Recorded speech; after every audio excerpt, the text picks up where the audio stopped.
안녕하세요. 오늘 아침에 뭐 먹을지 고르는 작은 고민부터 어쩌면 내 인생의 방향을 확 바꿀지도 모르는 그런 큰 결심까지 우리 삶은 정말 선택의 연속이죠.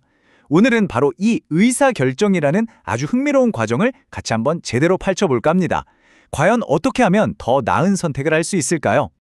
자, 그럼 본격적으로 시작하기 전에 이거 한번 잠시 떠올려 볼까요? 오늘 내가 내린 결정 중에 가장 중요했던 건 과연 무엇이었을까요? 아마 이 질문의 답을 생각하는 것만으로도 우린 이미 의사결정이라는 주제 한가운데로 들어온 셈이에요. 그렇다면 의사결정이란 정확히 뭘까요? 아주 간단히 말하면 여러 가지 선택지 중에서 딱 하나를 고르는 우리 머릿속의 과정입니다.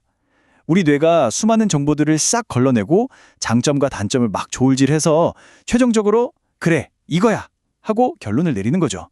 그러니까 우리 머릿속에서 정말 복잡한 일이 벌어지고 있는 겁니다. 근데 이 과정 사실 생각처럼 그렇게 간단하지만은 않잖아요.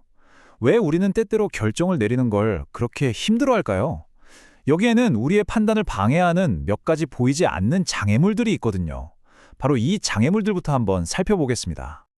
첫 번째 장애물은 바로 불확실성입니다. 우리가 어떤 선택을 하든 그 결과가 100% 보장되는 경우는 거의 없죠.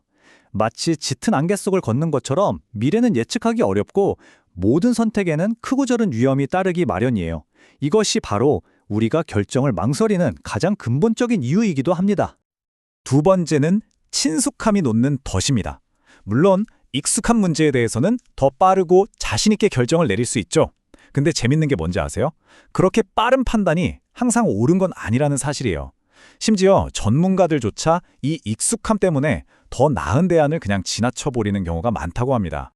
그리고 세 번째, 어쩌면 가장 까다로운 녀석일 수도 있는데 바로 편향입니다. 편향은 우리 뇌가 사용하는 일종의 정신적 지름길 같은 거예요. 대부분은 시간을 절약해주지만 때로는 우리를 완전히 잘못된 길로 이끌어서 객관적인 판단을 흐리게 만드는 주범이 되기도 하죠. 우리가 얼마나 쉽게 이런 편향에 빠지는지 한번 볼까요? 예를 들어 고장 편향 한번 보세요. 쇼핑할 때 처음 본 비싼 가격표가 머릿속에 딱 남아서 그 다음에 본 상품이 실제 가치보다 훨씬 싸게 느껴지는 경험 다들 있으시죠? 또 확증 편향은 내가 믿고 싶은 정보만 계속 찾아보게 만들고요. 이처럼 보이지 않는 편향들이 매 순간 우리의 선택에 영향을 미치고 있는 겁니다. 자, 그럼 우리가 마주하는 이 수많은 결정들을 어떻게 좀 더 체계적으로 이해할 수 있을까요? 사실 결정에도 몇 가지 종류가 있거든요. 지금부터 결정의 종류를 세 가지 핵심 유형으로 나눠서 한번 해부해 보겠습니다. 결정은 크게 보면요, 딱 세 가지로 나눌 수 있습니다. 첫째, 매뉴얼처럼 답이 정해진 구조적 결정. 둘째, 어느 정도는 정해져 있지만 결국엔 개인의 판단이 필요한 반구조적 결정. 그리고 마지막으로 정해진 답 없이 완전히 새로운 길을 만들어가야 하는 비구조적 결정이 있죠. 각각 하나씩 좀 더 자세히 들여다볼게요. 먼저 구조적 의사결정부터 볼게요. 이건 가장 단순한 유형이라고 생각하시면 돼요.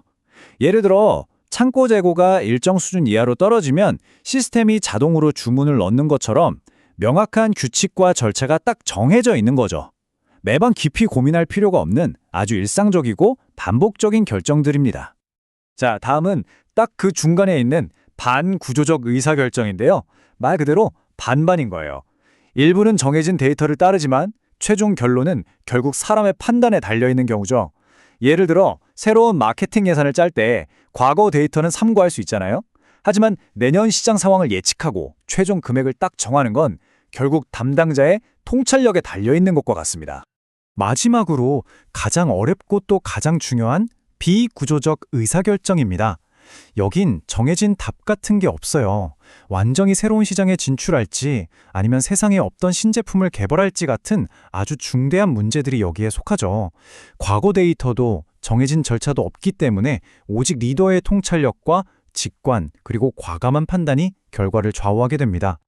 자, 그럼 이 세 가지 결정 유형이 실제 우리 회사 같은 조직에서는 어떻게 나타날까요? 누가 어떤 종류의 결정을 내리는 걸까요? 이게 진짜 중요하거든요. 이 표를 보시면 그림이 딱 그려지실 거예요. 재고 관리 같은 일상적이고 구조적인 결정은 주로 실무진 차원에서 이루어집니다. 하지만 새로운 시장에 진출하는 것처럼 회사의 미래를 좌우하는 아주 무거운 비구조적 결정은 최고 경영진의 몫이 되죠. 즉, 조직에서 위로 올라가면 올라갈수록 결정의 불확실성은 커지고 그 무게는 점점 더 무거워지는 셈입니다. 결국 내가 어떤 종류의 결정을 주로 내리고 있는지를 이해하는 건요. 나 자신과 또 조직 안에서의 내 역할을 이해하는 것과 똑같습니다. 자, 이제 마지막으로 스스로에게 한번 질문을 던져보세요. 당신의 하루를 채우는 결정들은 대부분 구조적인가요? 아니면 비구조적인가요? 아마 그 답이 지금 당신이 서 있는 위치에 대해 많은 것을 알려줄 겁니다.